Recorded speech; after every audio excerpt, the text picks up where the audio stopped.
Hey guys, I'm Michael Long for TravelCostaRicaNow.com. TravelCostaRicaNow.com. We are a full-service travel agency, man. We do your adventure tours, your transportation, your hotels. We're like you having best friends who live in Costa Rica that will totally hook up your travel package to Costa Rica. How's that? All right, guys. This is going to be by far the most hardest video I will do or will ever do. I can't imagine anything worse than what I'm going to talk about. The alcohol video I did a while back about my dealing with drinking too much. This is worse than that. Okay, this is worse than that. But I'm sorry, I am compelled. I can't help it. I can't get it out of my head. I have to say something about it because I feel like I'm not necessarily saying this video is going to help anybody, but if somebody can just feel like they're not alone in their struggle. You know, this is about suicide and it's about my story, and it's going to be TMI to the max. It's going to be just as uncomfortable for me to tell you as it is going to be to listen to. So I totally understand why, hey man, I don't want to listen to this shit. This is too heavy. I totally get that. But if you have somebody that you know, maybe in your family or friends that's, dealing with this, maybe this will give perspective, some understanding. And if it's you personally, maybe it's just something you can relate to, or, but my reason for this is just so the people that do see this, that really kind of need it, even if it's one person, it'll mean the world to me. So my apologies to, if you think I should be making this video or not, I'm sorry. I totally understand your thinking. Hey, it's a travel site. What are you talking about? But this is my story, and I can only say my story and what my thoughts on suicide, and this is what I did, and how I struggled with it or whatever. So please respect it. I probably won't respond to any comments on this video. I'll read them, but I probably won't respond. It'll embarrass me. I can't explain it, but I appreciate the comments, but on this video, I just probably won't respond to them. I'm sorry. All right, guys, the word suicide and depression, and even words like ADHD, they're all tossed around where they've almost lost their meaning. I mean, you get some, YouTuber, oh my God, I couldn't get my hair like Kim Kardashian last week. I was so depressed. I laid in bed for 2 days. I stared at a bottle of pills and I almost did it. I couldn't believe it.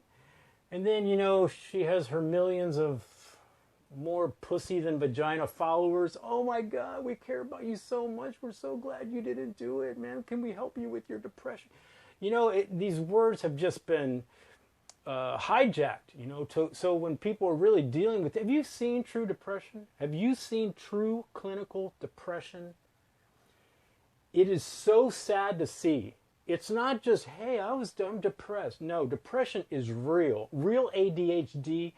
Probably most of you have never really even seen true ADHD. And suicide's the same way. So I actually, I don't really like the word because it's going to make me uncomfortable to keep saying it. I don't know why. That's my thing, and it might be uncomfortable for you to keep hearing it. I don't know. I'm probably going to I am going to call suicide Suzi a lot in this video. So I'm going to interchange maybe when suicide and Suzi. So, how does one become suicidal? Okay, that didn't work. Suicidal. Obviously, genetics, it can be your childhood, it can be feelings of worthlessness, it can be guilt and shame, it can be all of these things and thousands of others. Who even really knows? It can just be life, right? It can just be life. Now, I got to tell you this story because I don't know if this impacted even my thoughts about it or not, but because they used to say, suicide runs in families or whatever. My grandfather killed himself. Put a gun to his head, but he was caught for embezzling. He was a major in the Air Force. I don't know the whole story, and maybe he was dealing with depression prior, but it sounded more like a Shawshank Redemption, the prison warden. He got caught, and man, he's not going to face those consequences. So it sounded more like that. And then probably one of the worst stories of my childhood that caused me a great amount of trauma. I'm cool with it now. Don't worry and don't be sad. We all have our stories, right? Well, I remember one time I lived in the downstairs, and back then we called them a rec room. There was a rec room where we all watched TV, and then there was my bedroom, and there was a small bathroom. Everybody else was upstairs, 2 other flights. And my mom and dad were arguing, and my dad had a gun. I did not know this. I heard this. They thought I was sleeping or whatever. My dad was going to kill himself. He threatened to kill himself. I didn't know what to do. I did not know. I fucking froze. I was like, I think I was about 13, 14 at the time. I froze like a little pussy. I didn't get up. I didn't go, hey, what's going on? I heard racket. I didn't even try to cause a distraction like I didn't know what was going on. You know, and just go out there like, oh, I can't sleep. I didn't do anything. I laid in bed frozen waiting for a blast from a gun. Totally sucked. All I can say is to deal. It wasn't, he did not do it, but it almost is irrelevant if he did or did, like in my mind. I froze like a fucking pussy, you know? Okay, dealt with that. So who, you know, it's genetic, it's whatever. But I don't believe that anyway. I mean, I guess it can be, but I'm just saying, I've always wondered if that story had any impact on kind of my thinking, you know, about it. So here's what I think people are confused about. They always say, oh, I was so surprised. I didn't know. I just saw him, man. He was going to the gym yesterday. So here's how I think I could describe this and why it comes across maybe as such a shock sometimes if somebody was to kill themselves. So think of your brain, your consciousness, your ego, or whatever you want to think about it, and think of it as a big house. You know, it's got 2 stories, it's got, you know, a lawn, it's got a pool in the backyard, it's got an attic, it's got bedrooms and kitchens. Now, you don't let okay, if you have a party, you know, people swim in your pool, people are in your dining room, people, you know, you partake of food. That's a different you down there. You know, that's a lot of people. You show yourself as a different person. Hey, Fred, how's it going? You know, what about them bears? You know, whatever, you know, that's that person.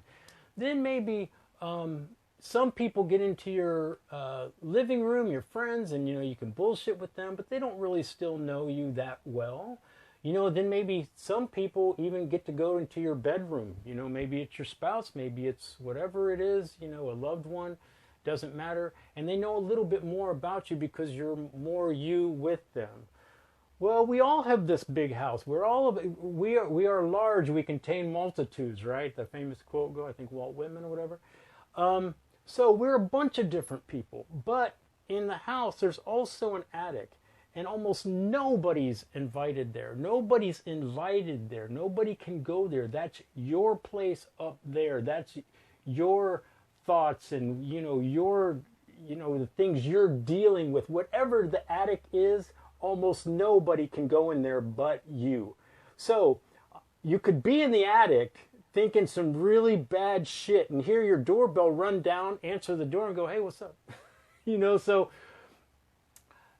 it's why people are surprised. You barely even know yourself, really. You know, so to think that you know other people and what they're thinking in their mind is actually, I don't want to say it's arrogant, I just think it's misguided. You don't know other people. And the fact that you just saw them at a baseball game has no relevance to the fact they might have offed themselves, you know, in the morning.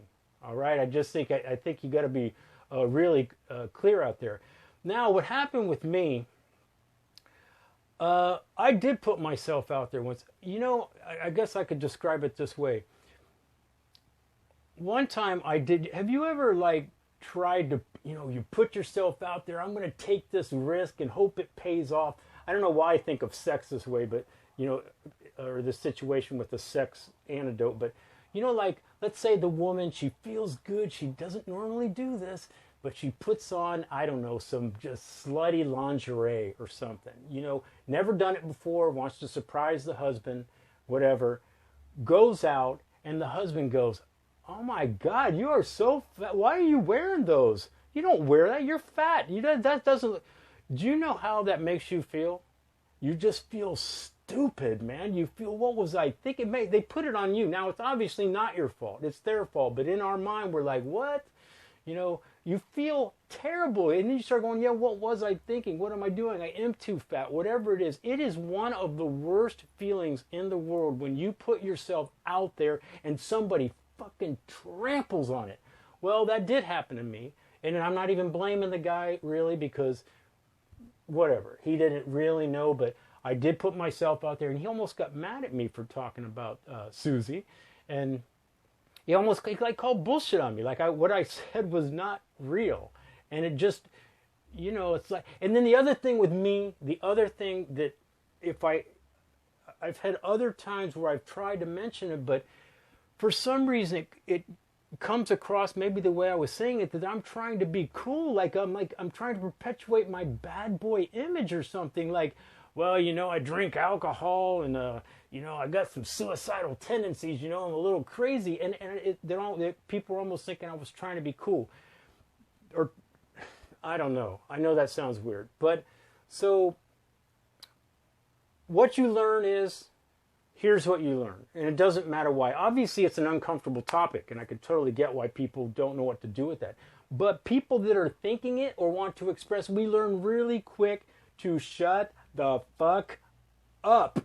You don't say it anymore. You take it inside and you shut the fuck up about it. That's how it happens. And you go, I'm not putting myself out there again. And that's why it's hard when people don't go for help and stuff. They kind of put themselves out and they saw kind of what happened. Well, I don't want to get into that, but I'm just saying you just learn to be quiet about what you're thinking. Now, let's go into my attic, man. Let's go into the attic in my house. All right, let's go into the attic. Nobody's been in this attic, actually. I tried to let maybe one or two people in, but I wouldn't want to go in there. It was hard enough for me to be in there myself. So my attic is full of shame and guilt, imposter syndrome. Do you know what imposter syndrome is? It's a collection of feelings of inadequacy that persists despite evident success. I had a big time problem with that. This is where you get the quote, you know, I don't know who said it, but one person can help a million people, but a million people can't help the one person. The thing that happens is whatever somebody's saying about you, Mike, you did this, oh, you look good, or whatever it is, it doesn't jive in your head. You don't think so. It doesn't matter what a million people say. You're not jiving with it. And then also in my attic was totally self-destructive behaviors, self-loathing. I was repulsed by my own ego, man. And then also just in there was that cunt Suzi, man. Suzi just in my whole attic, just engulfing all this stuff around. And who does she bring with herself? She brings that fucking friend alcohol. All right, so my attic is freaking full and it's going crazy. So now what's happening? So all this Suzi became apparent in around 2009, 2010. I'd just broken up basically with D'Angelo, and I got into another relationship straight off that I shouldn't have been in. I had no business putting my problems with this other person. And I'm not saying the breakup and all this stuff was the excuse of it. It was just the catapult that got me going. All right, so what was I doing back then? I hit a mirror that had cement in back of it and broke 2 of my fingers. I was engaging in extremely risky sexual behaviors. This is when I branded myself with this stupid, you can't see it because of the tattoo, but there's a brand here of a heart, and I got 2 more over here of hearts. I'm not sure about this heart theme. That's a whole weird thing as well. I smashed pictures. I smashed phones. Now, this is by myself. I didn't do this for dramatic effect with other people around. This is all to myself. I was waking up in blood. I was waking up in glass. I was systematically trying to erase myself from existence. I was giving things. If somebody said, I like your ring, I will give it to them and not even know them. And so I was giving away things. Even up to last year, it culminated in, I literally went to my personal Facebook, went back to 2010 when I started, and I deleted every post. Well, every picture of me. So I was giving away things. So this was from 2009 or 10 to up till about last year. Now the aggressive behavior stuff, the stuff that was overt, the breaking my fingers and, you know, the branding, that kind of wore itself out. Now the thing is, I made a pact with Suzi. I was cool with Suzi. This wasn't even a sad thought anymore. It became like I liked her around. She was a cunt, but I needed her around. She almost made me feel comforting. I had my plan. Actually, I had two. My first plan for a number of years was going to the jungle, which is everywhere here, take a bottle of Jack Daniels, take a radio, listen to music, swallow a gun, and just become the circle of life and hope jaguars ate me. You can laugh at that, but that's what it was. It was that for a long time, and then it switched over in the last few years to hanging myself, whatever. And I'm not even, it wasn't even a sad thing. It was like I felt good that I had an ending, you know, to all this. So, and it's like Suzi would put a period, you know, on all my stuff. It was, okay, sentence over, done, Suzi happens, I'm done, I'm gone, I don't exist. The biggest thing was, you know, this self-destruction of myself, man. I was so bad. If someone would have come up to me and put a gun to my head and said, give me your phone, I said, fuck you. Do it. Do it. I didn't care. And you can't intimidate people that don't give a fuck. So that's kind of where I was for a number of years. Now you got to remember, guys, this is the attic. I'm still making videos. I'm still working in travel Costa Rica now. I'm in the attic. I'm thinking what all these things. And again, I can come down and answer the door, invite you in. Hey man, let's go get some pizza. Do you understand that? You have to understand that concept. People around me didn't necessarily know all these things. I still went about my business, all right? So, what the fuck happened? How did I snap out of this? How did I push Suzi away? You know, what happened? So, you know, in the Bible, it's like Judgment Day. You're going to come before God and you are going to be judged for your life. That is not the hardest day of your life and death. The hardest day, Judgment Day, that's a metaphor. It's when you judge yourself, is when you look yourself in the mirror, and you have to be truthful with that person. You can't hide. You know what you did. You know what you said. You know who you hurt. All these things. And that's what, so I was doing that. So I also had like 3 years of alone time. These last 3 years, I've done a lot of alone time. All right. So I started accepting everything I was feeling. I let them run their course no matter how bad, you know, they were.